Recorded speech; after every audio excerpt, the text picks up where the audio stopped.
Good morning students. हमने जैसा अभी इसमें पढ़ा था इंट्रोडक्शन पार्ट के अंदर अलग अलग कंट्रीज़ के बारे में, वहाँ पे कैसे डेमोक्रेसी आती है, कैसे जाती है, मिलिट्री रूल होता है। ठीक है, तो ये सारी चीज़ें हमने पढ़ी थी। चाइल के बारे में पढ़ी थी। ठीक है, वहाँ पे जो मिलिट्री जनरल थे उन्होंने क्या किया था, जो अलेंदे की जो गवर्नमेंट थी उसको हटा दिया। ठीक है, तो उसके बाद कौन वहाँ पे उनका रूल होता है, फिर वो बाद में वो हटते हैं। ठीक है, तो उसके बाद बैलिचेट आती हैं वहाँ पे।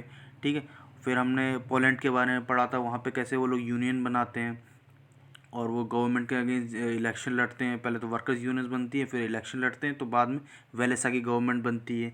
ऐसे हमने वेरियस एग्जांपल देखे। इराक में कैसे ज़बरदस्ती लाने की कोशिश की जाती है डेमोक्रेसी।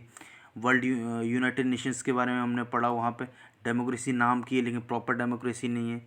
तो ये जो हमारा चैप्टर है ये उसी के ऊपर है कि डेमोक्रेसी क्या है और क्या कौन सी कंट्री नॉन डेमोक्रेटिक होती है। तो डिक्टेटरशिप के बारे में हमने पढ़ा, जहाँ पे जो किंग है वो अपनी मर्ज़ी से आ गया, सारी चीज़ें अपनी मर्ज़ी से चला रहा है, तो उसे डिक्टेटरशिप फॉर्म ऑफ गवर्नमेंट कहेंगे। मोनार्की जहाँ पे राजा होता है, फिर उसके बाद उसका बेटा होता है, तो ये बाय बर्थ इनको पोजीशन मिलती है कंट्री के लीडरशिप की। तो ये दो अलग फॉर्म की डेमोक्रेसी के अलावा ये दो अलग फॉर्म ऑफ गवर्नमेंट हमें देखने को मिलेंगी। ठीक है, यहाँ पे जब हमारा चैप्टर स्टार्ट हो रहा है पेज 2 पे, तो जब आप रीड करेंगे तो यहाँ लिखा हुआ वाई डिफाइंड डेमोक्रेसी, हमें डेमोक्रेसी डिफाइन करने की क्यों ज़रूरत है। तो यहाँ पे बच्चे और टीचर्स के बीच में कुछ कन्वर्सेशन लिखी हुई है, तो उसको आप रीड करेंगे। तो यहाँ पे जब आप नीचे आएंगे तो नीचे एक डेमोक्रेसी की डेफिनेशन है। Democracy is a government of people bye the people for the people. मतलब लोगों की गवर्नमेंट है, लोगों के द्वारा गवर्नमेंट है और लोगों के लिए गवर्नमेंट है। तो ये यहाँ पे इसकी डेफिनेशन निकल के आ रही है। और ये सिंपली किसने कोट किया था? अब्राहम लिंकन ने। अब्राहम लिंकन कौन थे? अमेरिका के प्रेसिडेंट थे, 14th प्रेसिडेंट।